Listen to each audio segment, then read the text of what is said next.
আসসালামু আলাইকুম ওয়া রাহমাতুল্লাহি ওয়া বারাকাতুহু। বিসমিল্লাহির রহমানির রহিম। আলহামদুলিল্লাহি রাব্বিল আলামিন ওয়াস সালাতু ওয়াস সালামু আলা আশরাফিল আমবিয়াই ওয়াল মুরসালিন ওয়া আলা আলিহি ওয়া আসহাবিহি আজমাইন, আম্মা বা'দ। কেমন আছো তোমরা? আশা করি অনেক ভালো আছো এবং সিআরডিমির সাথে আছো। আল্লাহর রহমতে আমি অনেক ভালো আছি এবং তোমাদের সাথে রেগুলার আছি।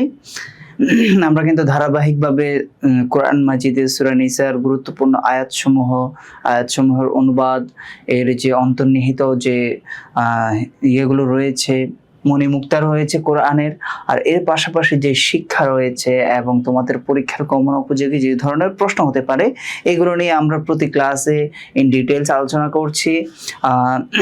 তারই ধারাবাহিকতার আলোকে আমরা কিন্তু আজকে 3য় নম্বর ক্লাসে এসে হাজির হয়েছি। আজকেও আমরা সূরা নিসা থেকে আমরা গুরুত্বপূর্ণ আয়াতসমূহ দেখে পড়বো ইনশাআল্লাহ। তো তাহলে কথা না বাড়িয়ে শুরু করছি। এটা হচ্ছে সূরা নিসার 34 নম্বর আয়াত। 34 নম্বর আয়াতের পর আমরা 35 এবং 36 নম্বর আয়াতও পড়বো একসাথে। আচ্ছা, আমরা দেখি এখানে হচ্ছে আল্লাহ তাআলা পুরুষের উপর নারীকে, নারীর উপর পুরুষকে শ্রেষ্ঠত্ব দানের বা শ্রেষ্ঠত্ব দেওয়ার একটা কারণগুলো আল্লাহ তাআলা এখানে বর্ণনা করেছেন। এরপরে হচ্ছে একজন নারী বা একজন স্ত্রী তার স্বামীর সাথে কিরূপ আচরণ করবে, তারপর হচ্ছে তার স্বামীর সাথে তার ওভারঅল বিহেভিয়ার কেমন হওয়া উচিত এবং তার দায়িত্ব কর্তব্য কি, এই ব্যাপারে আলোকপাত করা হয়েছে। আর এর পরের অংশে বা পরের আয়াতে আল্লাহ তাআলা বলেছেন, যখন ধরো কোথাও এরকম মনোমালিন্য তৈরি হয় এবং বিচ্ছেদের আশঙ্কা তৈরি হয়, সেক্ষেত্রে হচ্ছে নারী পুরুষের দায়িত্ব কি, তথা স্বামী স্ত্রী কি করবে, কি কাজ করবে, তাদের তখনকার কি পদক্ষেপ তারা গ্রহণ করবে, সে ব্যাপারে আল্লাহ তাআলা আলোকপাত করেছেন। তো ঠিক আছে, আমরা তাহলে আয়াতে যাই। আয়াতের যদি শানে নজুলটা আমরা খেয়াল করি, শানে নজুলটা হচ্ছে একবার এক সাহাবী তার স্ত্রীকে হচ্ছে তারা একত্রিত হওয়ার আহ্বান করে, কিন্তু পরবর্তীতে স্ত্রী রাজি না হওয়ায় তিনি স্ত্রীকে প্রহার করেন। তো এই ব্যাপারটা যখন আল্লাহ রাসূলের কাছে উপস্থাপন করা হয়, তখন আল্লাহ রাসূল আদেশ করেন যে ঠিক আছে, যেহেতু ওই তার স্ত্রীকে মেরেছে, তাহলে অনুরূপ তার স্বামীকেও মারা হবে, যেটা কিসাসের বিধান আর কি। তো সে আলোকে যখন তিনি এরকম শাস্তি নিতে গেলেন, কিন্তু পরবর্তীতে আল্লাহ তাআলা এই বিধান আরোপ করেন। এর মাধ্যমে হচ্ছে নারীর উপর পুরুষকে শ্রেষ্ঠত্ব প্রদান করা হয় এবং কিছু অন্তর্নিহিত কারণ এর বর্ণনা করা হয়। আমরা আয়াতসমূহে ইনশাআল্লাহ সেই কারণগুলো দেখব। আচ্ছা দেখো, বিসমিল্লাহির রহমানির রহিম। আর-রিজাল কাওয়ামুনা আলান নিসা বিমা ফাদ্দালাল্লাহু বা'দাহুম আলা বা'দ ওয়া বিমা আনফাকু মিন আমওয়ালিহিম। আচ্ছা, এই পর্যন্ত হচ্ছে পুরুষকে আল্লাহ তাআলা নারীর উপর কেন শ্রেষ্ঠত্ব প্রদান করেছেন সেই সম্পর্কে বলা হচ্ছে। যে প্রথমত হলো আর-রিজাল, পুরুষরা হলো কাওয়ামুন, পরিচালক, আলান নিসা, নারীদের। পুরুষরা হলো নারীদের পরিচালক বা কর্তৃত্বকারী। কি জন্য? বিমা ফাদ্দালাল্লাহু বা'দাহুম আলা বা'দ, যেহেতু আল্লাহ তাদের কতেকের উপর তথা একে অপরের উপর শ্রেষ্ঠত্ব প্রদান করেছেন, তথা পুরুষকে সেটি যেভাবে শারীরিকভাবে হোক, তারপর বুদ্ধিগত বা সব দিক থেকে আল্লাহ তাআলা কি করেছেন, পুরুষকে নারী থেকে শ্রেষ্ঠ করে সৃষ্টি করেছেন এবং হচ্ছে শক্তিশালী রূপেই সৃষ্টি করেছেন, যেটা আমরা এমনিতেও দেখতে পাই। এটাতে আশা করি দ্বিমতের কিছুই নাই। যে আল্লাহ তাআলাই বলছেন যে বিমা ফাদ্দালাল্লাহু বা'দাহুম আলা বা'দ, যেহেতু আল্লাহ তাদের একের উপর অপরকে কি করেছেন, শ্রেষ্ঠত্ব প্রদান করেছেন। আর এমনি ভাবে পুরুষের আরেকটি বৈশিষ্ট্যের কারণে পুরুষ নারীর পরিচালক, সেটা হচ্ছে ওয়া বিমা আনফাকু মিন আমওয়ালিহিম, যে কি করছে, পুরুষরা তাদের সম্পদ থেকে নারীদের জন্য ব্যয় করছে। যেমন আমরা দেখতে পাই, একজন নারী যখন মেয়ে হিসেবে তার বাবার ঘরে থাকে, তখন বাবা তার ভরণ পোষণের দায়িত্ব গ্রহণ করে। তারপর হচ্ছে যখন সে স্বামীর ঘরে যায়, তখন তার স্বামী তার এটার জন্য তার দায়িত্ব ভার গ্রহণ করে। এমনিভাবে যখন সে পরবর্তীতে বৃদ্ধ বয়সে আসে, তখন ছেলেরা তার মায়ের সাথে তার মায়েদের দায়িত্ব ভার গ্রহণ করে থাকে। তো এর মাধ্যমে হচ্ছে সাধারণত এটা আল্লাহ তাআলার সিস্টেম বা আল্লাহ তাআলা এইভাবেই আদেশ করেন, সমাজ বা ব্যবস্থাগুলো এইভাবে হওয়া উচিত।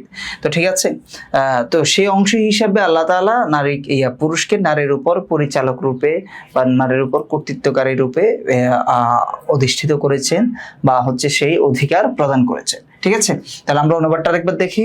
আর রিজাল কাওয়ামুনা আলান নিসা, পুরুষরা হলো নারীদের পরিচালক।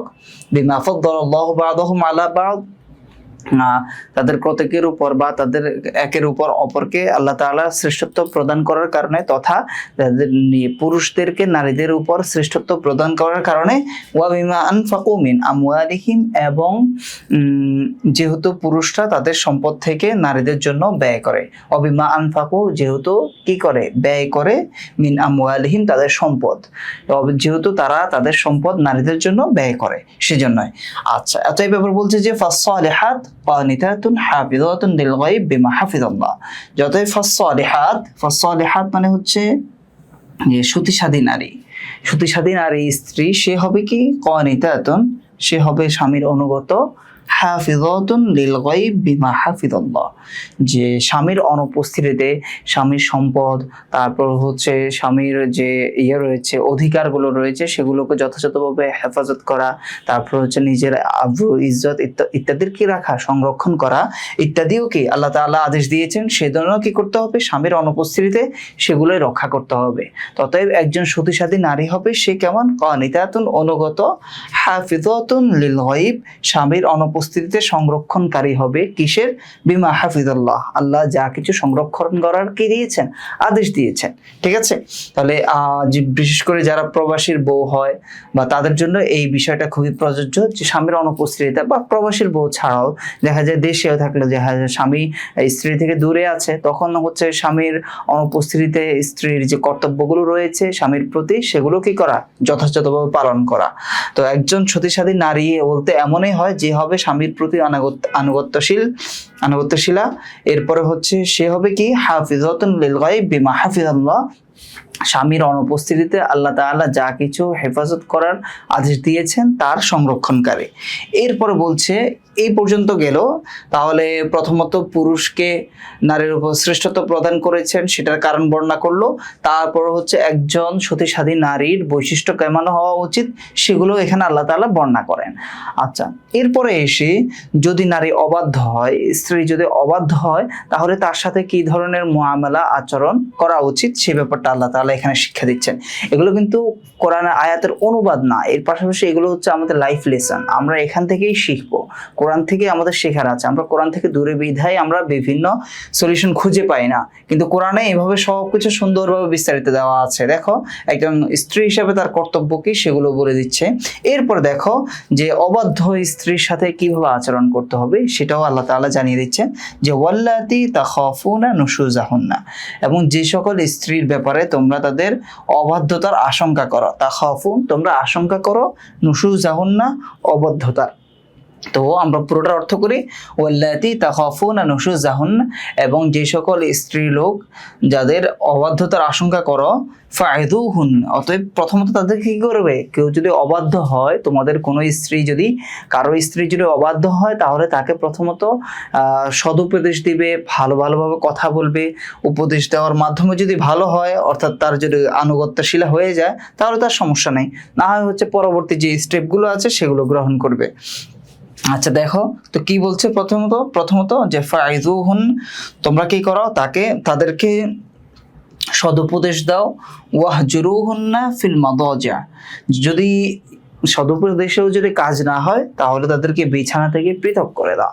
বিছানা থেকে পৃথক করার মানে কি সেটা আমরা সংশ্লিষ্ট প্রশ্নে দেখতে পাবো ইনশাল্লাহ। তো এখানে আমরা প্রথমত অনুবাদটা করে ফেলি, যে ফাইজুহুন্না, তোমরা তাদেরকে প্রথমত নসিহাত করো, সদুপদেশ দাও, ওয়াহজুরুহুন্না ফিল মাদাজা, হাজারা ইয়াহজুর অর্থ পরিত্যাগ করা, ছেড়ে দেওয়া, তো তাদেরকে মাদাজা অর্থ বিছানা, তো তাদের বিছানা বা শয্যা ত্যাগ করো, ওয়াদরিবুহুন্না, এরপরও যদি তাদের না হয় তাহলে মৃদুভাবে প্রহার করো, একেবারে শরীরে যেন দাগ না বসে বা হচ্ছে খুব বেশি না হয়, বরং তার যেন বোধোদয় হয় সেজন্যই হচ্ছে হালকাভাবে বা মৃদুভাবে প্রহার করতে হবে। ঠিক আছে, তাহলে দেখো আমরা এই অংশটুকু আরেকবার অনুবাদ করি, ওয়াল্লাতি তাখাফুনা নুশুজাহুন্না, এবং যে সকল নারীর অবাধ্যতার আশঙ্কা করো, ফাইদুহুন্না, তাদেরকে তোমরা উপদেশ দাও, ওয়াহজুরুহুন্না ফিল মাদাজা, শয্যা ত্যাগ করো, ওয়াদরিবুহুন, এবং মৃদুভাবে প্রহার করো। এরপর বলছে যদি এই স্টেপগুলো গ্রহণ করার মাধ্যমেও যদি কোনো স্ত্রী কোনো নারী যদি সঠিক পথে চলে আসে, স্বামীর বাধ্য হয়ে যায়, তাহলে তার বিরুদ্ধে কোনো ধরনের স্টেপ আর নেওয়া যাবে না। সে ব্যাপারে আল্লাহ তাআলা বলছেন যে ফাইন আতানাকুম, যদি তারা তোমাদের আনুগত্যশীল হয়ে যায়, তোমাদের আনুগত্য করে, তো ফালা তাবগু আলাইহিন্না সাবিলা, অতএব তোমরা তাদের বিরুদ্ধে কোনো ধরনের অন্যায় পদক্ষেপ গ্রহণ করো না। ফালা তাবগু, তোমরা তালাশ করো না, তোমরা অনুসন্ধান করো না, আলাইহিন্না, তাদের বিরুদ্ধে, সাবিলা, কোনো ধরনের উপায়। ঠিক আছে, তো এটা সুন্দর বাংলা হচ্ছে ফালা তাবগু আলাইহিন্না সাবিলা, অতএব তাদের বিরুদ্ধে কোনো ধরনের অন্যায় পদক্ষেপ গ্রহণ করো না। আচ্ছা, ইন্নাল্লাহা কানা আলিয়ান কাবীরা, নিশ্চয় আল্লাহ তাআলা সুউচ্চ সুমহান। আলিয়ান অর্থ সুউচ্চ, কাবীরা অর্থ বড়, তো আমরা বলবো কি সুমহান। ঠিক আছে, অনুবাদটা আরেকবার বলে দিচ্ছি, আশা করি তোমরা এই আয়াতের যে শিক্ষাগুলো রয়েছে সেগুলো ধারণ করবা, এর পাশাপাশি অনুবাদটাও সুন্দর করে পড়বা। দেখো, আর রিজাল কাওয়ামুন আলান নিসা, পুরুষরা হলো নারীদের পরিচালক, বিমা ফাদ্দালাল্লাহু বা'দাহুম আলা বা'দ, যেহেতু আল্লাহ তাদের একে অপরের উপর শ্রেষ্ঠত্ব প্রদান করেছেন, ওয়া বিমা আনফাকু মিন আমওয়ালিহিম, এবং যেহেতু পুরুষরা তাদের সম্পদ খরচ করে বা ব্যয় করে নারীর পিছনে। ফাসসালিহাত, অতএব সতীসাধী নারী হবে, কানিতাতুন, অনুগত, হাফিজাতুন লিল গায়ব বিমা হাফিজাল্লাহ, এবং স্বামীর অনুপস্থিতিতে আল্লাহ যা কিছু হেফাজত করার আদেশ দিয়েছেন সেগুলোর হেফাজতকারী বা সংরক্ষণকারী। এরপর বলছে যে ওয়াল্লাতি তাখাফুনা নুশুজাহুন, আর যে সকল স্ত্রীদের অবাধ্যতার আশঙ্কা করো, ফাইদুহুন, প্রথমত তাদেরকে উপদেশ দাও, সদুপদেশ দাও, ওয়াহজুরুহুন্না ফিল মাদাজির, বিছানা থেকে বা শয্যা ত্যাগ করো বা বিছানা থেকে পৃথক করে দাও, ওয়াদরিবুহুন, তাদেরকে মৃদুভাবে প্রহার করো। ফাইন আতানাকুম, আচ্ছা যদি এই স্টেপগুলো নেওয়ার ফলে যদি তারা আনুগত্য করে বা ফিরে আসে, সে কথা বলছে ফাইন আতানাকুম, যদি তারা তোমাদের আনুগত্য করে, ফালা তাবগু আলাইহিন্না সাবিলা, অতএব তাদের বিরুদ্ধে কোনো ধরনের অন্যায় পদক্ষেপ গ্রহণ করো না। ইন্নাল্লাহা কানা আলিয়ান কাবীরা, নিশ্চয় আল্লাহ তাআলা সুউচ্চ সুমহান। ঠিক আছে, আশা করি অনুবাদটা বুঝতে পেরেছ। আমরা পরবর্তী অনুবাদে যাচ্ছি। দেখো, পরবর্তী অংশে আল্লাহ তাআলাও এই রিলেটেড আলোচনাগুলোই করছেন যে ওয়া ইন খিফতুম শিকাকা বাইনিহিমা, এখানে এবার এসে যে ধরো স্বামী স্ত্রী তো এরকম সম্পর্ক হয়, সম্পর্কের মাঝে মনোমালিন্য হয়, তারপর আপস ডাউনস হয়, তো এই ব্যাপারগুলো নিয়ে যে বলো ওয়া ইন খিফতুম শিকাকা বাইনিহিমা, যদি তোমরা তাদের মাঝে বিচ্ছেদের আশঙ্কা করো, ওয়া ইন খিফতুম, যদি তোমরা আশঙ্কা করো, শিকাকা অর্থ বিচ্ছেদ ছাড়াছাড়ি, কেমন, ওয়া ইন খিফতুম শিকাকা বাইনিহিমা, যদি তোমরা তাদের মাঝে বিচ্ছেদের আশঙ্কা করো, তো কোনো এরকম যদি হয়, তো সরাসরি যেন স্বামী স্ত্রীকে তালাক না দেয়, বরং দুই ফ্যামিলি নিয়ে যেন বসে যেন এটা কি করে, সুরাহা করে। এটাই আল্লাহ তাআলার বলে দেওয়া এই নিয়ম পদ্ধতি, এটাই অনুসরণ করা উচিত। এর মাধ্যমে কল্যাণ নিহিত আছে। হুটহাট করে কি তালাক দিয়ে না দেওয়া বা নিজের মনোমতো কোনো কিছু না করা। তো জীবনের সকল ক্ষেত্রে এইভাবে আল্লাহ তাআলার নির্দেশনা দেওয়া আছে, আল্লাহ রাসূল বলে দিয়েছেন। ঠিক আছে, এগুলোই আমাদের ফলো করা উচিত। আচ্ছা, বলছি ওয়া ইন খিফতুম শিকাকা বাইনিহিমা, যদি তোমরা তাদের মাঝে বিচ্ছেদের আশঙ্কা করো, ফাবাআসু হাকামান মিন আহলিহি ওয়া হাকামান মিন আহলিহা, যে পুরুষের পরিবার থেকে একজন এবং নারীর পরিবার থেকে একজন বা একাধিক কি বিচারক নিয়োগ করো। বিচারক নিয়োগ করো বলতে তারা কি করবে, সালিশ করবে, ব্যাপারটা নিজের মাঝে আলোচনা করে দেখবে। যদি এটা হয় যে আবার না, তাদের মাঝে একেবারে খুবই অবস্থা যে না থাকলে, অর্থাৎ সম্পর্ক টিকিয়ে রাখা সম্ভব না, তাহলে সুন্দরভাবে হবে।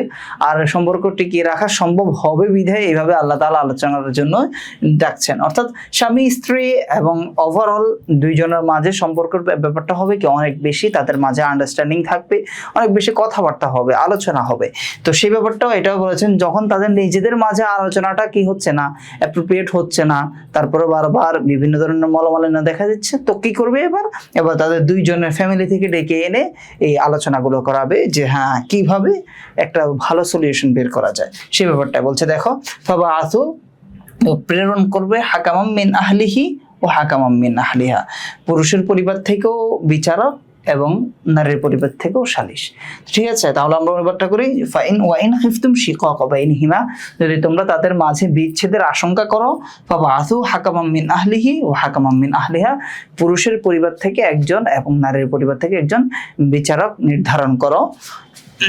ইন ইউরিদা ইসলাহা, এরপর আলোচনার পরে যদি তারা নিজেদেরকে শুধরে নিতে চায় তো ইউওয়াফিকুল্লাহু বাইনাহুমা, আল্লাহ কি করবেন, তাদেরকে মিলিয়ে দিবেন, বা আল্লাহ তাআলা তাদেরকে সেই মিলিয়ে দেওয়ার তৌফিক দিবেন। ঠিক আছে, তো ইন ইউরিদা ইসলাহা, তারা যদি সংশোধন করে নেওয়ার, নিজেদেরকে শুধরে নেওয়ার ইচ্ছা পোষণ করে তো ইউওয়াফিকুল্লাহু বাইনাহুমা, আল্লাহ তাদের মাঝে মিলিয়ে দিবেন। ঠিক আছে, ইন্নাল্লাহা কানা আলিমান খবীরা, নিশ্চয় আল্লাহ তাআলা জ্ঞানী, খবীরা খবরদার। আলিম অর্থ হচ্ছে যিনি সবকিছু জানেন, খবীরা অর্থ তিনি সবকিছুর খবর রাখেন। ঠিক আছে, তাহলে ইন্নাল্লাহা কানা আলিমান খবীরা, নিশ্চয় আল্লাহ তাআলা সর্বজ্ঞ এবং সকল বিষয়ে খবরদার।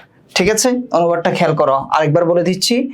ওয়া ইন খিফতুম শিকাকা বাইনহিমা, যদি তোমরা তাদের মাঝে বিচ্ছেদের আশঙ্কা করো, ফাবাআসু হাকামান মিন আহলিহি ওয়া হাকামান মিন আহলিহা, তাহলে পুরুষের পরিবার থেকে এবং স্ত্রীর পরিবার তথা নারীর পরিবার থেকেও কি করো, বিচারক উপস্থাপন করো।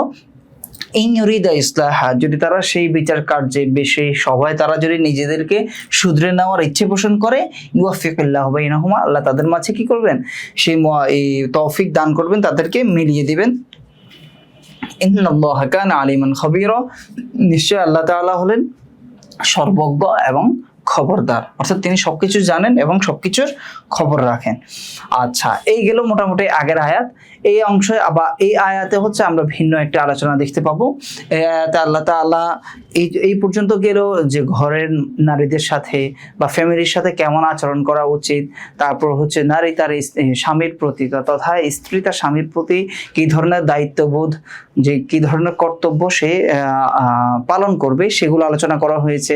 তারপর হচ্ছে স্বামী স্ত্রীর মাঝে যদি মলমালিন্য দেখা দেয় তখনও কি আলোচনা বা কি পদক্ষেপ নেওয়া উচিত, সেগুলো হওয়ার পর এবার আল্লাহ তাআলা বিশেষভাবে বলছেন যে ওভারঅল মানুষের সাথে আমরা উঠতে বসতে চলাফেরা করতে, যাদের সাথে আমাদের হয় ওঠা বসা হয়, যেমন আমাদের পরিবার, আমাদের ফ্যামিলি, আশপাশের প্রতিবেশী, নিকটাত্মীয়, দূরাত্মীয়, এতিম, মিসকিন, তো এই যে আবার পথিক, অর্থাৎ যে যেখানে থাকে সবার আশপাশে কি থাকে, মানুষজন থাকে, তো সবার সাথে ভালো ব্যবহার করার, সদ্ব্যবহার করার আল্লাহ তাআলা এখানে স্পেশালি আদেশ দিয়েছেন। তো আমরা আয়াতে যেমন এটার আয়াতের অনুবাদ করব, একই সাথে আমরা এই আয়াতের যে শিক্ষাগুলো আছে সেই শিক্ষাগুলো নিজেদের মাঝে ধারণ করব ইনশাআল্লাহ। ঠিক আছে, আমরা তাহলে আয়াতের অনুবাদটা শুরু করছি। বিসমিল্লাহির রহমানির রহিম। ওয়া'বুদুল্লাহ, তোমরা আল্লাহর ইবাদত করো, ওয়ালা তুশরিকু বিহি শাইআ, এবং তার সাথে কাউকে শরীক করো না, তার সাথে কোনো কিছুকে শরীক করো না। আচ্ছা, আরেকবার অনুবাদ ধরো। ওয়া'বুদুল্লাহ, তোমরা আল্লাহর ইবাদত করো, ওয়ালা তুশরিকু বিহি শাইআ, এবং তার সাথে কোনো কিছু বা কাউকে শরীক করো না। এরপর বলছে যে ওয়াবিল ওয়ালিদাইনি ইহসানা, অর্থাৎ ওয়াহসিনু বিল ওয়ালিদাইনি ইহসানা, তোমরা মা বাবার সাথে সদাচরণ করো, ভালো আচরণ করো। এমনিভাবে ওয়াহসিনু, এই যে ওয়াবিদিল কুরবা, দিল কুরবা অর্থ হচ্ছে নিকটাত্মীয়, ওয়াল ইয়াতামা, ইয়াতামা অর্থ হচ্ছে এতিম, ওয়াল মিসকিন, ওয়াল মাসাকিন তথা মিসকিন, তো দূরাত্মীয়, এমনিভাবে তোমরা সদাচরণ করো কার সাথে, নিকটাত্মীয়, এতিম, মিসকিনদের সাথে। ওয়াল জারিল কুরবা, নিকটবর্তী পরিবেশ প্রতিবেশী, ওয়াল জারিল জুনুব, পার্শ্ববর্তী প্রতিবেশী। আচ্ছা, নিকটবর্তী প্রতিবেশী আর পার্শ্ববর্তী প্রতিবেশী বা দূরবর্তী প্রতিবেশী, এটার যে একটা আমরা যদি সেটা বলি যে ওয়াসসাহিবি বিল জাম, বিশেষ করে এই অর্থটা, এই অংশটা খুব ভালোভাবে খেয়াল করো। ওয়াসসাহিবি বিল জাম এটা হতে পারে কেমন, যে সেটা হচ্ছে তুমি ধরো গাড়িতে বসছো, তোমার পাশে যে প্যাসেঞ্জার আছেন তিনি হলেন তোমার আসসাহিবি বিল জাম, অর্থাৎ পার্শ্ববর্তী যে লোক থাকে, যে তোমার সাথে 5 মিনিটের জন্য তোমার সাথে বসে চা খেলো, তোমার সাথে একটা বাসে বসে কোথাও গেলো, তোমার সাথে ট্রেনে বসা ছিল, তার সাথেও তুমি কি করো, ভালো আচরণ করো। তুমি তাকে চেনো না, ঠিক আছে, চেনার দরকার নাই, কিন্তু একজন মানুষ হিসেবে তুমি তার প্রতি তোমার যে শ্রদ্ধা, তারপর হচ্ছে যে তোমার যে ভালো ব্যবহার, সেগুলো তুমি করো। এটাই হচ্ছে কোরআনের শিক্ষা। তো এটা আসসাহিবু বিল জাম, এটা হচ্ছে প্রত্যেক ক্ষেত্রে। যেমন আমরা যদি মেসে থাকি, মেসে আমাদের যে যারা মেসে যারা থাকে থাকে তাদের সাথে আমরা ভালো আচরণ করব। আমরা যদি হলে থাকি আমাদের হলের রুমমেট যারা থাকবে তাদের সাথে আমরা ভালো আচরণ করব। এইভাবে অর্থাৎ আমরা যেখানে যে পরিস্থিতিতে থাকি না কেন সেখানে আমাদের যে সারাউন্ডেড যে মানুষগুলো আছে তাদের সাথে আমরা কি করতে হবে, ভালো আচরণ করতে হবে। এই শিক্ষাই কোরআন আমাকে দিচ্ছে।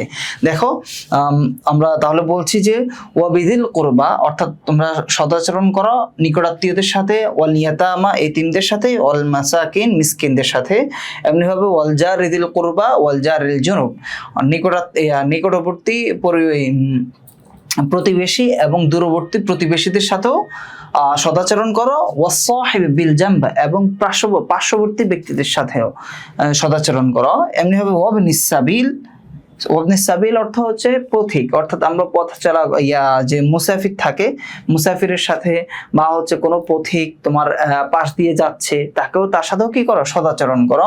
এরপরে ওয়ামা মালাকাত আইমানুকুম এবং তোমাদের অধীনস্থ যারা রয়েছে তাদের, তো সেটা হতে পারে দাস দাসী যেটা আগের যুগে ছিল বা বর্তমানেও হতে পারে আমরা যাদের আন্ডারে থাকি বা আমাদের আন্ডারে যারা থাকে সেটা হয় আমাদের ফ্যামিলি বা অফিস হলে আমাদের যারা কলিগ আছে বা অফিসের বস হলে তার আন্ডারে যে সকল লোক কাজ করে তারা সবাই হচ্ছে কি এই অন্তর্ভুক্ত যে ওমা মালাকাত আইমানুকুম তথা তোমাদের অধীনস্থ যারা রয়েছে তাদের প্রতি তোমরা কি করো, সদাচরণ করো। ঠিক আছে।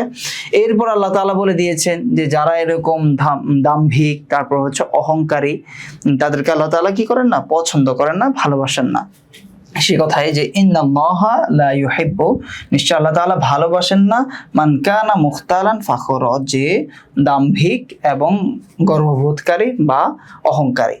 আল্লাহ তাআলা দাম্ভিক অহংকারীকে ভালোবাসেন না। আচ্ছা, পুরোটার অনুবাদ আরেকবার দেখো। ওয়া আবুদুল্লাহ তোমরা আল্লাহর ইবাদত করো, ওয়ালা তুশরিকু বিহি শাইআ তার সাথে কাউকে শরীক করো না, ওয়া বিল ওয়ালিদাইনি ইহসানা এবং মা বাবার সাথে সদাচরণ করো, অবিদিল কুরবা ওয়াল ইয়াতামা অর্থাৎ এখান থেকে নিয়ে এই পর্যন্ত সদাচরণ কাদের সাথে করতে হবে সবার একটা লিস্ট আল্লাহ তাআলা দিয়ে দিয়েছেন যে শুধু মা বাবার সাথেই না বরং অবিদিল কুরবা সদাচরণ করো তোমরা নিকটাত্মীয়ের সাথে, আল ইয়াতামা এতিমের সাথে, আল মাসাকিন মিসকিনের সাথে। তো আমি অনুবাদ হিসেবেই করি যে ওয়াবিল ওয়ালিদাইনি ইহসানা এবং মা বাবার সাথে সদাচরণ করো, ওয়াবিদিল কুরবা ওয়াল ইয়াতামা ওয়াল মাসাকিন তথা এমনিভাবে সদাচরণ করো নিকটাত্মীয় এতিম মিসকিন, আল জারিদিল কুরবা নিকটবর্তী প্রতিবেশী, আল জারিল জুনুব দূরবর্তী প্রতিবেশী, ওয়াসাহিবি বিল জাম অর্থাৎ হচ্ছে পার্শ্ববর্তী লোক বা হচ্ছে যে সাথী বা সঙ্গী তার সাথে, ওয়াবিনিস সাবিল এবং পথিকের সাথে, ওয়ামা মালাকাত আইমানুকুম এবং তোমাদের অধীনস্থ লোকদের সাথে তোমরা সদ্ব্যবহার করো। ইন্নাল্লাহা লা ইউহিব্বু মান কানা মুখতালান ফাখরা যে নিশ্চয় আল্লাহ তাআলা গর্ববোধকারী এমনিভাবে অহংকারী বা হচ্ছে দাম্ভিক ব্যক্তিকে কি করেন না, ভালোবাসেন না, পছন্দ করেন না। আশা করি এই আয়াতের অনুবাদগুলো বুঝতে পেরেছো। এবার আমরা হচ্ছে কিছু প্রশ্ন দেখি। প্রথমত হচ্ছে আয়াতুল কারিমা যে প্রথম যে আয়াতটা ছিল আর রিজাল কওয়ামুন আলান নিসা সে আয়াতের শান নজুল যেটা আমরা অলরেডি আলোচনায় বলে ফেলেছিলাম যে একজন সাহাবী এরকম তার স্ত্রীকে প্রহার করেছিল, সেই প্রেক্ষাপটে এসে সে আয়াতটা অবতীর্ণ হয়। তারপর বলছে যে আল্লাহু তাআলা ওয়াহজুরুহুন্না ফিল মাদাজিয়া তোমরা তাদের শয্যা ত্যাগ করো। তো শয্যা ত্যাগ করার ক্ষেত্রে হতে পারে এরকম যে একই বিছানায় থাকবে, দুইজন দুই মুখে হয়ে থাকবে, অথবা হচ্ছে তাদের সাথে যে মিলিত হওয়ার যে ব্যাপারটা সেটা পরিহার করবে, অ্যাভয়েড করবে, অথবা কারো মতে হচ্ছে যে 3 দিন পর্যন্ত তাদের সাথে একেবারে সব ধরনের কথাবার্তাও বন্ধ করে দিবে।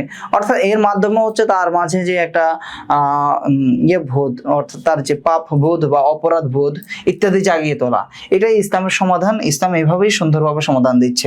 এরপর দেখো যে এই ওয়াজহিন ফাদ্দালাল্লাহু রিজাল আলান নিসা আল্লাহ তাআলা কেন পুরুষদেরকে নারীদের উপর শ্রেষ্ঠত্ব প্রদান করেছেন এই অংশ যদি আমরা দেখি যে আমরা কিছু কিছু কারণ দেখতে পাই যে আল্লাহ তাআলা যে পুরুষদের উপর যে সকল কঠিন কাজের দায়িত্ব দিয়েছেন সেটা সাধারণত নারীদেরকে দেন না, যেমন আজান, ইকামত, নবুয়ত, রিসালাত এই সহ ধর্মীয় কাজগুলো ছাড়াও এমনিতেও হচ্ছে অন্যান্য কাজের ক্ষেত্রে আল্লাহ তাআলা ভারী ভারী কাজ বা হচ্ছে যত ধরনের ঝুঁকিপূর্ণ কাজ সেগুলোর জন্য আল্লাহ তাআলা পুরুষকেই দায়িত্ব দিচ্ছেন। তো সেই সকল কারণেই আল্লাহ তাআলা পুরুষকে নারীর উপর শ্রেষ্ঠত্ব প্রদান করেছেন। তার বিশদ বিস্তারিত ইনশাআল্লাহ তোমরা পরবর্তীতে এর সাথে যে সংযুক্ত লেকচার শিট থাকবে সেগুলোতে পেয়ে যাবা, কেমন?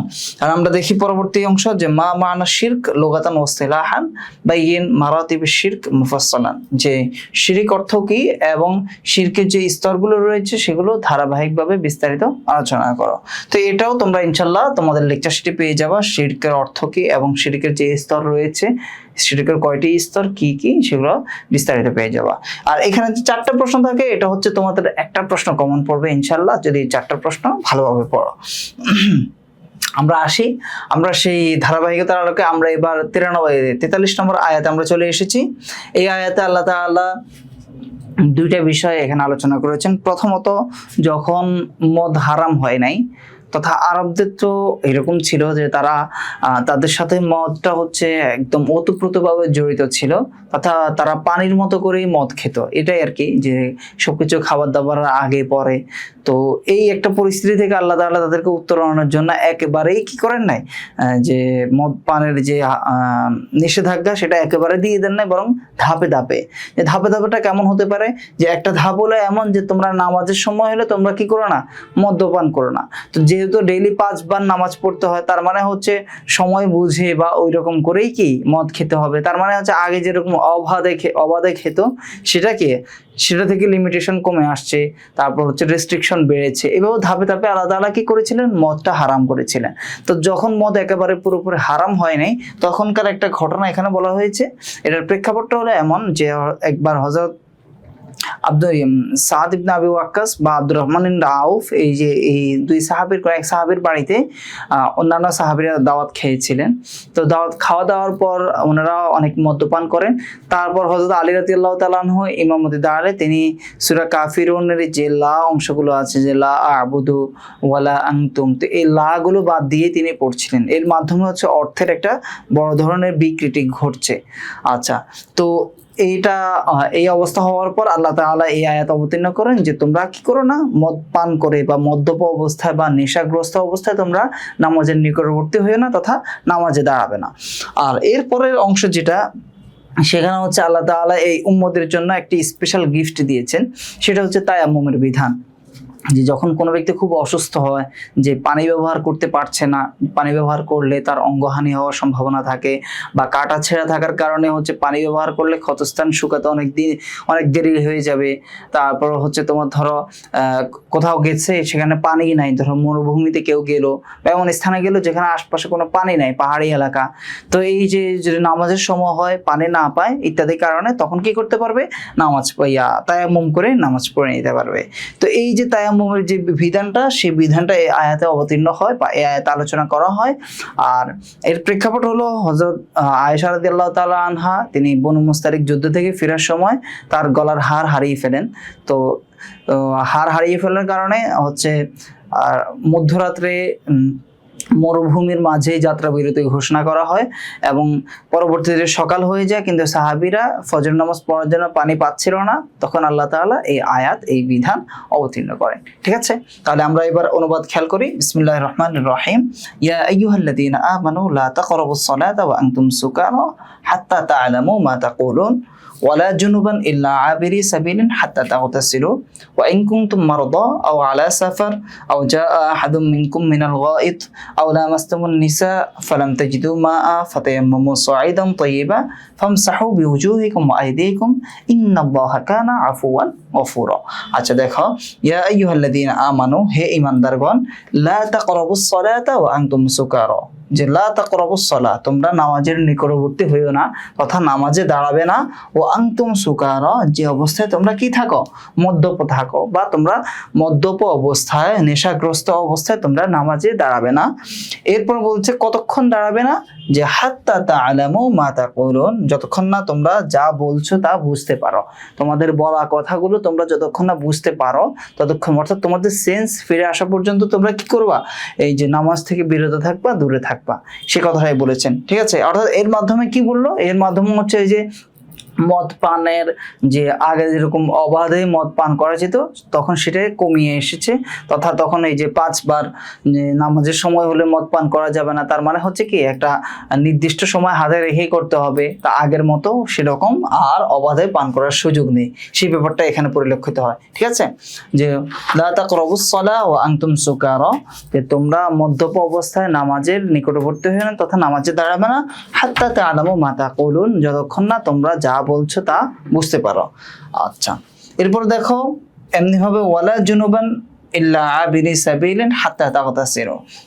আর একটা কথা হচ্ছে যে তোমরা নামাজের নিকটবর্তী হবে না, নামাজে দাঁড়াবে না কোন অবস্থায়, ওয়ালা জুনুবান ইল্লা আবিরি সাবিলিন হাত্তা তাগতাসিলু, অর্থাৎ ওয়ালা জুনুবান হাত্তা তাগতাসিলু, তোমাদের গোসল ফরজ অবস্থায় তোমরা গোসল করা পর্যন্ত কি করবে না, নামাজে দাঁড়াবে না। তবে ইল্লা আবিরি সাবিল, যদি তোমরা হয় এমন যে মসজিদের মাঝ দিয়েই যাওয়ার পথ হয় এবং সেদিক দিয়েই যেতে হয়, তখন হচ্ছে কি তোমরা মসজিদের মাঝ দিয়ে যেতে পারবা। হয়তো এমন যে আগের যুগে তো এরকম একদম এখনকার মতো আলাদা বাউন্ডারি করে, আলাদা হচ্ছে দেয়াল করে, মসজিদের আলাদা স্ট্রাকচার করে কি করা মসজিদ বানানো, এটা তো ছিল না। বরং এরকম দেখা যেত যে মসজিদের ভিতর দিয়ে কারো বাড়িতে যেতে হতো, কারো বাসায় যেতে হতো। তো এরকম যদি হয় যে কারো গোসল ফরজ হয়েছে আর সে তার বাসায় যেতে হবে বা বাসা থেকে বের হতে হবে আর মসজিদ ছাড়া অন্য কোনো তার পথ নেই, তখন সে মসজিদের ভিতর দিয়ে হেঁটে যেতে পারবে, এই ব্যাপারটাই বলা হয়েছে। ঠিক আছে, তো আমরা দেখি যে ওয়ালা জুনুবান হাত্তা তাগতাসিলু, এই অংশটা আমরা পরে অনুবাদ করব, যে ওয়ালা জুনুবান হাত্তা তাগতাসিলু, এবং তোমরা নামাজের নিকটবর্তী হইও না কি অবস্থায়, জুনুবি অবস্থায় তথা গোসল ফরজ অবস্থায়, যতক্ষণ না তোমরা গোসল করো। তাহলে তোমরা গোসল ফরজ অবস্থায় তোমরা নামাজের নিকটবর্তী হইও না যতক্ষণ না তোমরা গোসল করো। তবে ইল্লা আবিরি সাবিল, যদি সে পথিক হয় বা পথ অতিক্রমকারী হয় তাহলে ভিন্ন হিসাব, তাহলে মসজিদের উপর দিয়ে সে পথ অতিক্রম করতে পারবে। এই আয়াত থেকে আমরা এটাই বুঝতে পারি। ঠিক আছে, আর অনুবাদটা আরেকবার দেখা এই পর্যন্ত, ইয়া আইয়ুহাল্লাযীনা আমানু, হে ঈমানদারগণ, লা তাকরাবুস সালাতা ওয়া আনতুম সুকারা, তোমরা মদ্যপ অবস্থায় বা নেশাগ্রস্ত অবস্থায় তোমরা কি করো না, মসজিদে নামাজের নিকটবর্তী হইও না, হাত্তা তা'লামু মা তাকুলুন, যতক্ষণ না তোমরা যা বলো তা জানতে পারো বা বুঝতে পারো। এমনি হবে ওয়ালা জুনুবান ইল্লা আবিরি সাবিল হাত্তা তাগতাসিলু, এমনি যদি পথিক না হও তাহলে তোমরা জুনুবি অবস্থায় গোসল না করা পর্যন্ত তোমরা নামাজের নিকটবর্তী হইও না তথা নামাজে দাঁড়াবে না।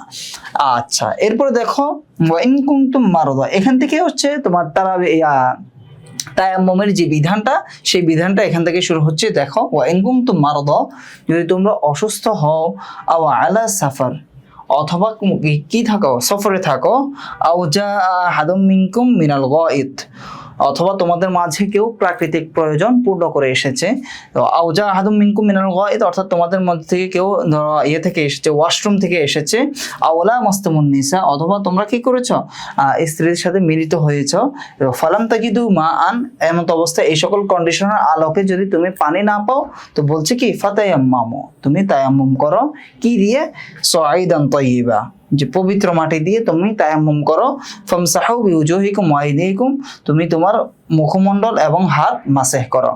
বুঝতে পেরেছো অনুবাদটা?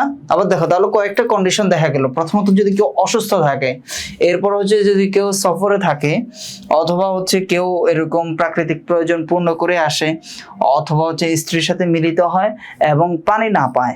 এই কিছু কন্ডিশন হচ্ছে পানি ব্যবহার করতে ক্ষতি হয়, যেমন মারদ, অসুস্থ অবস্থায় যে পানি ব্যবহার করলে ক্ষতি হবে, অথবা অন্য সকল অবস্থায় যেমন সফরে থাকলে পানি পাচ্ছে না, তাহলে কি করবে, তায়াম্মুম করবে। আর এই যে আরো যে সকল যে প্রাকৃতিক প্রয়োজন পূর্ণ করে এসেছে বা স্ত্রীর সাথে মিলিত হয়েছে, ওভারঅল তার কি পবিত্রতা অর্জনের প্রয়োজন দেখা দিল কিন্তু পানি পাচ্ছে না, তখন কি করবে, বলছে যে ফাতায়াম্মামু, তোমরা তায়াম্মুম করো কি দিয়ে, সাঈদান তাইয়্যিবা, পবিত্র মাটি দিয়ে, ফামসাহু বিউজুহিকুম ওয়া আইদিকুম, তোমরা তোমাদের মুখমণ্ডল এবং উভয় হাত মাসেহ করো, ইন্নাল্লাহা কানা আফুওয়ান গফুরা, নিশ্চয় আল্লাহ তাআলা ক্ষমাশীল, আফুয়ান অর্থ ক্ষমাশীল এবং গফুর অর্থ ক্ষমাকারী। তো আমরা এটা দুটো অর্থ করবো, নিশ্চয় আল্লাহ তাআলা ক্ষমাশীল এবং ক্ষমাকারী। ঠিক আছে, অনুবাদটা আরেকবার বলে দিচ্ছি, ভালো করে মনোযোগ দিয়ে খেয়াল করো।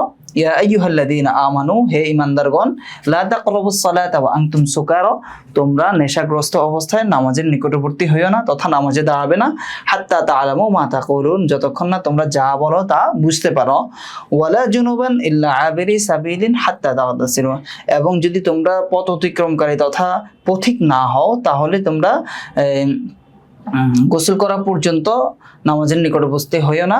ওয়াইন কুনতুম মারদা, আর যদি তোমরা অসুস্থ হও, আও আলা সাফার, অথবা সফররত থাকো, আও জা আহাদুম মিনকুম মিনাল গায়ত, অথবা তোমাদের মাঝে কেউ প্রাকৃতিক প্রয়োজন পূর্ণ করে আসে, আও লামাসতুমুন নিসা, অথবা স্ত্রীর সাথে মিলিত হও, ফালাম তাজিদু মাআ, এবং যদি তোমরা পানি না পাও, ফাতায়াম্মামু সাঈদান তাইয়্যিবা, তোমরা উত্তম মাটি দিয়ে তায়াম্মুম করো তথা পবিত্র মাটি দিয়ে তায়াম্মুম করো, ফামসাহু বিউজুহিকুম ওয়া আইদিকুম, তোমরা তোমাদের উভয় হাত, মুখমণ্ডল এবং উভয় হাত মাসহ করো, ইন্নাল্লাহা কানা আফুওয়ান গফুরা, নিশ্চয় আল্লাহ তাআলা ক্ষমাশীল এবং ক্ষমাকে ভালোবাসেন। আচ্ছা, এরপর অংশ যেটা আমরা দেখি, এখানে দেখো, আলাম তারা ইলাল্লাযীনা উতু নাসীবাম মিনাল কিতাব ইশতারুনা আদ-দালালাহ ওয়া ইউরিদুনা আন তাদিল্লুস সাবিল, যে যাদেরকে কিতাবের একটি অংশ প্রদান করা হয়েছে তারা কি করে, ইশতারুনা আদ-দালালাহ, এবং তারা সেই কিতাব দ্বারা পথভ্রষ্টতাকে ক্রয় করে নিয়েছে। তথা ইহুদিদের ব্যাপারে এখানে বলা হচ্ছে যে ইহুদিরা তারা নিজেরাও যেমন পথভ্রষ্ট ছিল, দিকভ্রান্ত ছিল, এমনিভাবে তারা চাইতো যে মুসলিমরাও তাদের মতো এরকম কি হয়ে যাক, পথভ্রষ্ট হয়ে যাক। তো সেই ব্যাপারটা আল্লাহ তাআলা বলেছেন। এরপর আল্লাহ বলেছেন যে ইহুদিরা তো হচ্ছে মুসলিমদের শত্রু, সেটা ইসলামের সূচনা থেকে বর্তমান পর্যন্ত। তো সেই ব্যাপারটা আল্লাহ তাআলা পর আয়াতে বলেছিলেন। আমরা দেখি আয়াতের অনুবাদটা খেয়াল করি। আলাম তারা ইলাল্লাযীনা উতু নাসীবাম মিনাল কিতাব, আলাম তারা, আপনি কি লক্ষ্য করেছেন কার দিকে, ইলাল্লাযীনা, তাদের প্রতি, উতু নাসীবাম মিনাল কিতাব, যাদেরকে কিতাবের একটি অংশ প্রদান করা হয়েছিল। তো ঠিক আছে, আমরা পুরোটা অনুবাদ করি। আলাম তারা ইলাল্লাযীনা উতু নাসীবাম মিনাল কিতাব, যাদেরকে কিতাবের একটি অংশ প্রদান করা হয়েছে, আপনি কি তাদের প্রতি লক্ষ্য করেছেন? তারা কি করে, ইশতারুনা আদ-দালালা, যারা পথভ্রষ্টতাকে ক্রয় করে নেয়, ওয়া ইউরিদুন, এবং তারা চায় যে আন তাদিল্লুস সাবিল, যে তোমরাও যেন কি হও, পথভ্রষ্ট হও, আন তাদিল্লু। ঠিক আছে, এই অর্থ। তাহলে আমরা পুরোটা আরেকবার অনুবাদ করে নেই যে আলাম তারা ইলাল্লাযীনা উতু নাসীবাম মিনাল কিতাব ইশতারুনা আদ-দালালা ওয়া ইউরিদুনা আন তাদিল্লুস সাবিল। তো তুমি কি তাদের প্রতি খেয়াল করেছো, যাদেরকে কিতাবের একটি অংশ প্রদান করা হয়েছিল, ইশতারুনা আদ-দালালা, যারা কিতাবের বিনিময়ে পথভ্রষ্টতাকে ক্রয় করে নিয়েছিল, এবং ওয়া ইউরিদুনা আন তাদিল্লুস সাবিল, এবং তোমাদের পথভ্রষ্ট হওয়াটাও তারা কি করে, কামনা করে। ঠিক আছে, এবং ওয়া ইউরিদুন, এবং তারা চায় আন তাদিল্লুস সাবিল, যেন তোমরা কি হও, পথভ্রষ্ট হও। তো এটার অর্থ ওয়া ইউরিদুনা আন তাদিল্লুস সাবিল, এবং তারা তোমাদের পথভ্রষ্টতা কামনা করে। এরপর বলছে আল্লাহ তাআলা নিজে তারপর তাদের পক্ষ বা তাদের জন্য জবাব দিচ্ছেন যে ওয়াল্লাহু আ'লামু বিআদাইকুম, আল্লাহ আ'লাম অর্থ অধিক জ্ঞাত বা সর্বজ্ঞ, আল্লাহ অধিক জানেন, বিআদাইকুম, তোমাদের শত্রুদের ব্যাপারে। ওয়াল্লাহু আ'লামু বিআদাইকুম, আর আল্লাহ তোমাদের শত্রুদের সম্পর্কে জ্ঞাত, জানেন। ওয়াকাফা বিল্লাহি ওয়ালিয়া ওয়াকাফা বিল্লাহি নাসীরা, ওয়াকাফা বিল্লাহি ওয়ালিয়া, আর আল্লাহ অভিভাবক হিসেবে যথেষ্ট, আর ওয়াকাফা বিল্লাহি নাসীরা, আর আল্লাহ সাহায্যকারী রূপে যথেষ্ট। তাহলে আর আল্লাহ অভিভাবক এবং সাহায্যকারী রূপেই যথেষ্ট। ঠিক আছে, তাহলে অনুবাদটা আরেকবার দেখো। আল্লাহু আ'লামু বিআদাইকুম, আল্লাহ তোমাদের শত্রুদের সম্পর্ক জ্ঞাত, জানেন। ওয়াকাফা বিল্লাহি ওয়ালিয়া ওয়াকাফা বিল্লাহি নাসীরা, আর অভিভাবক এবং বন্ধুরূপে আল্লাহই যথেষ্ট। এভাবে অনুবাদ করবা, কেমন? আশা করি এই আয়াতগুলোর অনুবাদ তোমাদের ক্লিয়ার হয়েছে। আমরা এই আয়াতের যে রিলেটেড কোয়েশ্চেনগুলো আছে সেগুলো আমরা একটু দেখে নিই। প্রথমত হচ্ছে দেখো, বাইয়িন সাবাব নুজুল হাদিহিল আয়াতুল কারীমা, এই আয়াতে কারিমাগুলোর যে সাবাব নজুল তথা শানে নজুল রয়েছে সেগুলো বর্ণনা করো, এটা আমরা অলরেডি একবার বলেছিলাম। এরপর মা ক্বালা তাআলা লা তাকরাবুস সালাতা ওয়া আনতুম সুকারা, যে নামাজ, এই তোমরা মদ্যপ অবস্থায় বা নেশাগ্রস্ত অবস্থায় তোমরা নামাজের নিকটবর্তী হইও না। এটা যদিও এই আয়াতের বিধান পরবর্তীতে রহিত হয়ে গিয়েছে, তারপরে এটার মিনিং হচ্ছে কি, মাতাল অবস্থায় বা মদ বা নেশা জাতীয় বস্তু খাওয়ার পর সেন্স মানে এলোমেলো থাকা অবস্থায় তখন কি করা যাবে না, নামাজের নিকটবর্তী হওয়া যাবে না, তথা নামাজে দাঁড়ানো যাবে না, এই ব্যাপারটি। এরপর দেখো মা মানাত তায়াম্মুম ওয়া কাম ফারজান লাহু বাইয়িন, যে তায়াম্মুম অর্থ কি এবং তার কয়টি ফরজ রয়েছে বর্ণনা করো। তায়াম্মুম অর্থ হচ্ছে আল ইরাদাতু আল কসদু তথা ইচ্ছা করা, সংকল্প করা। আর এরপরে হচ্ছে আমরা যদি এর আবিধানিক অর্থ খেয়াল করি বা পারিভাষিক সংজ্ঞা যদি খেয়াল করি, সেটা হচ্ছে ওয়া কসদুস সাঈদ, কসদুস সাঈদুত তাতহির, সাঈদুত তাইয়্যিব লিত-তাতহির, কসদুস সাঈদুত তাইয়্যিব লিত-তাতহির তথা পবিত্রতা অর্জনের লক্ষ্যে পবিত্র মাটি দ্বারা কি করা, তায়াম্মুম করাকে বা পবিত্র মাটির ইচ্ছা করাকে কি বলে, তায়াম্মুম বলে। এরপরে জিজ্ঞেস করছিল তোমার তায়াম্মুমের ফরজ কয়টি? তায়াম্মুমের ফরজ 3টি। প্রথমত নিয়ত করা, তারপর উভয় হাত মুখমণ্ডল মাসেহ করা এবং উভয় হাত কোন পর্যন্ত মাসেহ করা। তো এটা মাসেজটা কেমন হবে, যে এরকম না যে তুমি মুষ্টিবদ্ধ করে এরকম ইয়ে নিয়ে, বালু নিয়ে বা মাটি নিয়ে মুখে মারবা, এটা না, বরং মাটির উপর হালকা করে হাত রেখে হাতটা প্রথমে ঝাড়া দিবা হালকা, অর্থাৎ মাটির যেন একটু ছোঁয়া থাকে, হালকা আবেশ থাকে, সেটা নিয়ে তুমি হচ্ছে মুখে মাসেহ করে নিবা। এমনিভাবে পরে আরেকবার হাত রেখে হচ্ছে উভয় হাত এভাবে মাসেহ করে নেবা। ঠিক আছে, এটাই হচ্ছে তায়াম্মুমের নিয়ম বা পদ্ধতি। এরপর বলছে মা মানা ইল্লা আবিরি সাবিল, যে এখানে বলছে যে আবিরি সাবিল তথা পথিকের অর্থ কি, এবং বলছে যে মসজিদের জুনুবী ব্যক্তিকে মসজিদের পাশ দিয়ে অতিক্রম করতে পারবে কিনা বা মসজিদ ভিতর দিয়ে অতিক্রম করতে পারবে কিনা, এই ব্যাপারে হচ্ছে ইমামদের ইখতিলাফ রয়েছে। তো আবিরি সাবিল অর্থ আমরা বলেছি যে যার বাসার মানে রাস্তায় হচ্ছে মসজিদ, মসজিদ দিয়ে অতিক্রম করা ছাড়া যার কোনো কি নাই, গতান্তর নাই, যার কোনো উপায় নাই। এটা যদিও আগের যুগের মাসালার হিসেবে আর কি, যে বর্তমানের ক্ষেত্রেও যে ধরো কেউ মসজিদে তাবলিগে গেছো বা মসজিদে কোনো কারণে রাত্রে অবস্থান করেছো, কিন্তু তোমার কি যে কোনো কারণে তোমার গোসল করতেই হবে, এরকম কোনো অবস্থা সিচুয়েশন তৈরি হয়, তখন কি করবা, যে তুমি যেহেতু অগত্যা কোনো অপরাধ তুমি, তখন তুমি মসজিদের পাশ দিয়ে অতিক্রম করতে পারবা বা মসজিদ দিয়ে অতিক্রম করতে পারবা। অন্যথায় জুনুবি তথা গোসল ফরজ অবস্থায় মসজিদে প্রবেশ নিষেধ। ঠিক আছে, আচ্ছা আমরা এখানে আরো কিছু আয়াত আমরা খেয়াল করবো ইনশাল্লাহ। সেটা হচ্ছে যদি আমরা 51 এবং 52 নম্বর আয়াত এখানে দেওয়া আছে, এগুলার যে শানে নজুলটা আমরা প্রথমে বলে নেই। সেটা হচ্ছে রাসূল সাল্লাল্লাহু আলাইহি সাল্লাম মদিনায় আগমন করার পর, তো প্রথমত মদিনার যারা ইহুদি ছিল তাদের প্রত্যাশা ছিল রাসূল সাল্লাল্লাহু আলাইহি সাল্লাম তাদের বংশের হবে, কিন্তু হয় নাই। এরপরে হচ্ছে মদিনার যে রাজনৈতিক এবং সামরিক বা ওভারঅল যে ক্ষমতা, সেটা রাসূল সাল্লাল্লাহু আলাইহি সাল্লামকে কেন্দ্র করে আবির্ভূত হলো। তো এইগুলোর প্রেক্ষাপটে এসে তখন মক্কার যে মদিনার যে ইহুদিরা ছিল তারা রাসূল সাল্লাল্লাহু আলাইহি সাল্লামের প্রতি বিদ্বেষী হয়ে পড়ে। তারপর হচ্ছে ঈর্ষান্বিত হয় কিছু কিছু ক্ষেত্রে। তো তারা কুরাইশদের সাথে মিলেমিশে এই যে মদিনার মুসলিমদেরকে করার জন্য, ধ্বংস করার জন্য বা তাদেরকে মদিনা থেকে বিতাড়িত করার জন্য বিভিন্ন ধরনের প্ল্যান করতে থাকে। সেই ধারাবাহিকতার আলোকে কাআব বিন আশরাফ এবং তার সাথে আরো কয়েকজন সহচর তারা হচ্ছে মক্কায় গিয়ে কাফেরদেরকে বলতে লাগলো যে তোমরা মদিনায় আক্রমণ করো, আমরা তোমাদের সাথে আছি। তো তখন এইরকম এই যে তারা ইহুদি আলেম, তাদের কাছে কিতাবের জ্ঞান থাকা সত্ত্বেও তারা মক্কার যে কাফেররা রয়েছে তাদের যে প্রতিমা মূর্তি এগুলোকে তারা সিজদা করে। এমনি ভাবে তারা বলতে থাকো। তখন কাফেররা জিজ্ঞেস করলো, আচ্ছা তোমরা তো আহলে কিতাব তথা কিতাবের জ্ঞান রাখো, তো তুমি বলো যে মুহাম্মদ কি তার সঠিক ধর্মে আছে না আমরা? তখন সে জেনে শুনেও যে মুহাম্মদ সাল্লাল্লাহু আলাইহি সাল্লাম সত্য ধর্মের অধিকারী, এটা জেনে শুনে তারা কি করছিল, যে মিথ্যার আশ্রয় নিয়েছিল এবং তারা তখন বলছিল না, তো মুসলিমরা থেকে বরং তোমরাই হচ্ছে উত্তম এবং উত্তম পথের অধিকারী। তো তখন আল্লাহ তাআলা তাদেরকে ভৎসনা করে বা তাদের এই যে ষড়যন্ত্র, এই ষড়যন্ত্র সম্পর্কে আল্লাহ তাআলা এই আয়াতগুলোতে জানিয়ে দেয়। ঠিক আছে, আমরা তাহলে আয়াতগুলো অনুবাদ করি। বিসমিল্লাহির রহমানির রহিম। আলাম তারা ইলা, আপনি কি তাদের প্রতি খেয়াল করেছেন, আল্লাযীনা উতু নাসীবাম মিনাল কিতাব, যাদেরকে কিতাবের একটি অংশ প্রদান করা হয়েছিল। তো কিতাবের একটি অংশ প্রদান করা সত্ত্বেও তারা কি করেছিল, ইউমিনুনা বিল জিবতি ওয়াত তাগুত, তারা জিবত এবং তাগুতের প্রতি ঈমান এনেছে। জিবত অর্থ হচ্ছে তোমার জাদু মন্ত্র ইত্যাদি, আর তাগুত অর্থ হচ্ছে তাগুত তথা আল্লাহ ব্যতীত যত ধরনের ভ্রান্ত উপাস্য তাকেই কি বলে, তাগুত বলে। তো আমরা এটাকে জিবত এবং তাগুত এইভাবে অর্থ করতে পারি যে ইউমিনুনা বিল জিবতি ওয়াত তাগুত, যারা জিবত এবং তাগুত তথা জাদু মন্ত্র এবং জাদু রিলেটেড যে ধরনের হয়ে থাকে সেগুলো, এবং আত-তাগুত তথা আল্লাহ ব্যতীত অন্য ধরনের ভ্রান্ত সকল উপাস্যের প্রতি ঈমান এনেছিল। ওয়া ইয়াকুলুনা লিল্লাযীনা কাফারু, এবং যারা কাফেরদেরকে বলেছিল, হা উলাই, এই সকল লোকেরাই, অর্থাৎ এই কাফেররাই আহদা মিনাল্লাযীনা আমানু সাবিলা, যারা ঈমানদার থেকেও অধিক সুপথপ্রাপ্ত। আহদা সাবিলা, যারা অধিক সুপথপ্রাপ্ত, মিনাল্লাযীনা আমানু ঈমানদার থেকে। ঠিক আছে, তাহলে ওয়ায়াকুলুনা লিল্লাযীনা কাফারু, যারা কাফেরদেরকে বলেছিল হাউলাই আহদা মিনাল্লাযীনা আমানু সাবিলা, এই সকল লোকেরাই ঈমানদারদের থেকেও অধিক সুপথপ্রাপ্ত। আচ্ছা, তাহলে এটার প্রেক্ষাপটকে আমরা বুঝতে পেরেছি। এখন আয়াতের অনুবাদটা করতে পেরেও আমাদের খুব ভালো লাগছে আশা করি।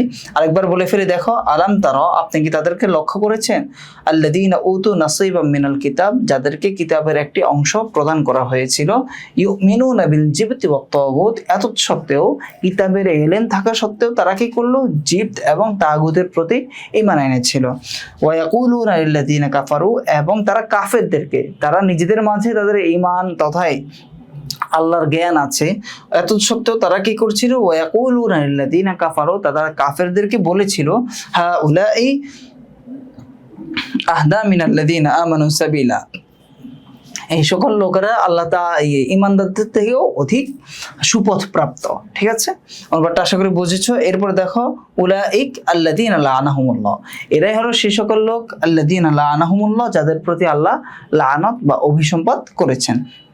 এরপর বলছে যে ওয়ামাইয়া লাআনিল্লাহ, আল্লাহ যার প্রতি অভিসম্পাত করেন, আল্লাহ যাকে লানত করেন, ফালান তাজিদা লাহু নাসিরা, আপনি তার কোনো কি পাবেন না? সাহায্যকারী পাবেন না। ঠিক আছে, আশা করি অনুবাদটা বুঝতে পেরেছো। আরেকবার বলি, উলাইক, সে সকল লোক, এরাই হলো সে সকল লোক আল্লাযীনা লাআনাহুমুল্লাহ, আল্লাহ যাদের প্রতি অভিসম্পাত করেছেন। এরপর বলছেন যে ওয়ামাইয়া লাআনিল্লাহ, আর আল্লাহ যাকে অভিসম্পাত করেন, লানত দেন, ফালান তাজিদা লাহু নাসিরা, আপনি তাদের কোনো সাহায্যকারী পাবেন না। আচ্ছা, এরপর অংশ দেখি আমরা। আম লাহুম নাসীবুম মিনাল মুলক ফাইযা লা ইউতুনান নাসা নাকিরা আম ইয়াহসুদুনান নাসা আলা মা আতাহুমুল্লাহু মিন ফাদলিহি ফাকাদ আতাইনা আলা ইব্রাহিমাল কিতাবা ওয়াল হিকমা ওয়া আতাইনাহুম মুলকান আযীমা। আচ্ছা, যদি আমরা খেয়াল করি,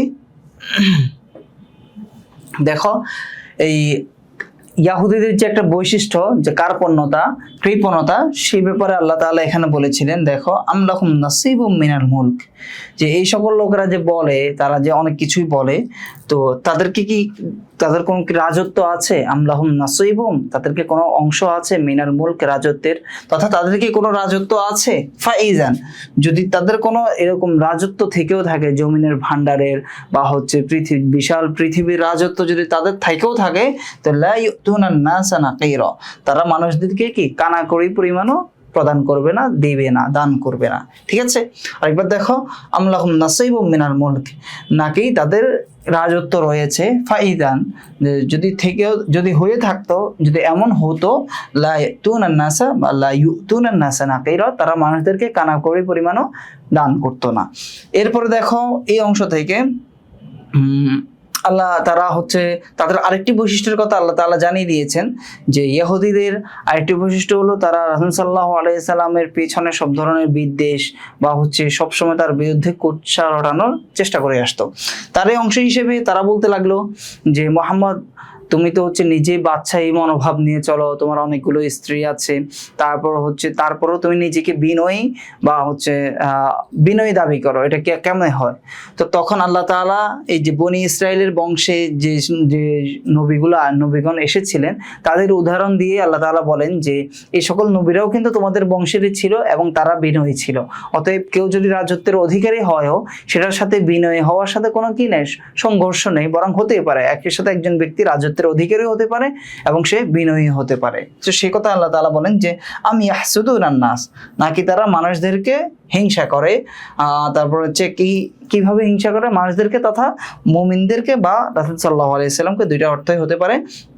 যে কি হিসেবে? আলামা আতাহুমুল্লাহু মিন ফাদলি, আল্লাহ তাদেরকে যেই অনুগ্রহ প্রদান করেছিলেন, অনুগ্রহ বলতে যে ইলম, আসমানি জ্ঞান বা যে রাজত্ব আল্লাহ তাআলা তাদেরকে প্রদান করেছিলেন, তো সেটার উপরে তারা কি করে? মানুষদেরকে হিংসা করে বা রাসূল সাল্লাল্লাহু আলাইহি সাল্লামকে হিংসা করে। ঠিক আছে, আমি ইয়াহসুদুনান নাস, নাকি তারা মানুষদেরকে হিংসা করে কি হিসেবে বা কি জন্য? আলামা আতাহুমুল্লাহু মিন ফাদলি, এই জন্য যে আল্লাহ তাআলা যাকে ইচ্ছা তার অনুগ্রহ প্রদান করে থাকেন।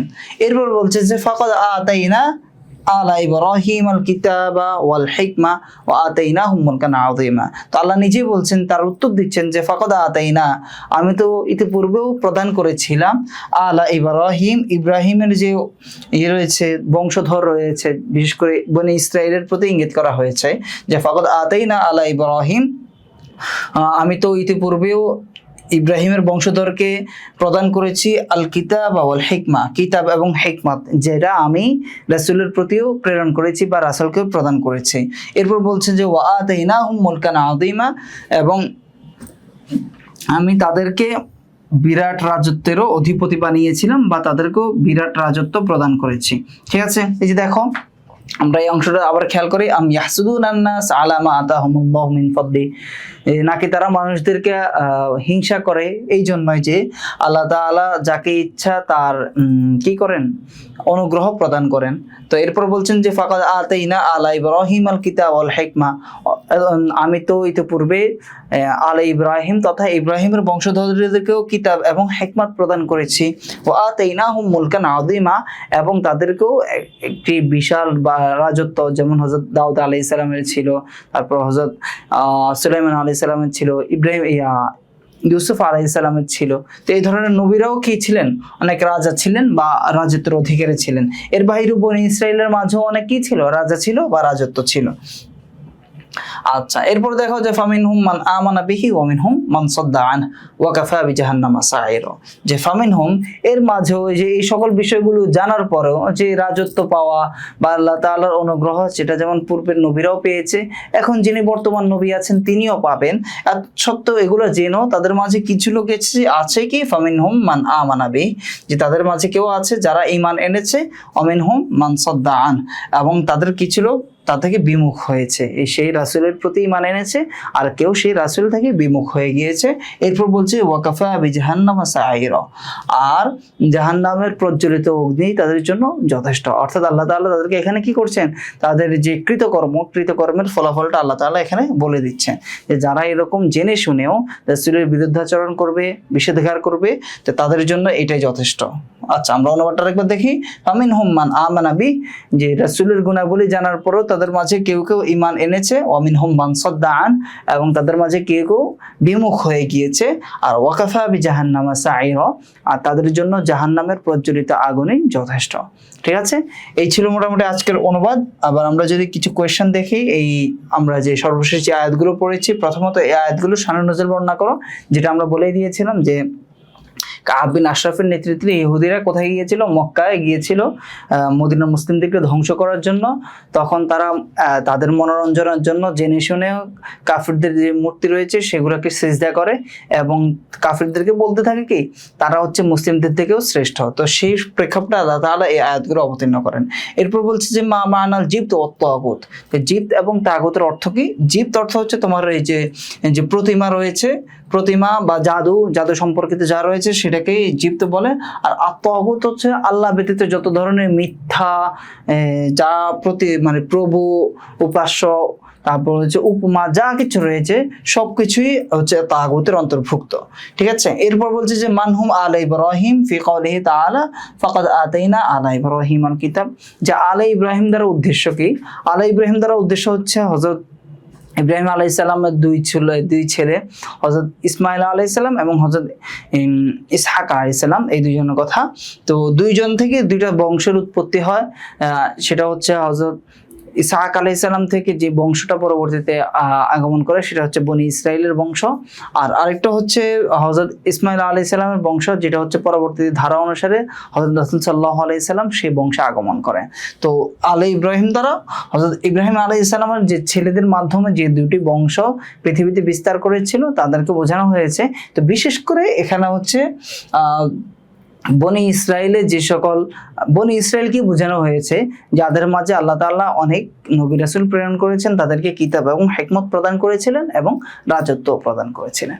তো এই ছিল আজকের ক্লাস। আশা করি এই ক্লাসটা তোমরা ভালোভাবে উপভোগ করেছো, তারপর হচ্ছে অনেক কিছু শিখেছো, অনেক কিছু জেনেছো। দেখা হবে পরবর্তী ক্লাসে। সে পর্যন্ত সবাই ভালো থেকো, সুস্থ থেকো, সেই প্রত্যাশায় আজকের মতো বিদায় নিচ্ছি। আসসালামু আলাইকুম ওয়া রাহমাতুল্লাহি ওয়া বারাকাতুহু।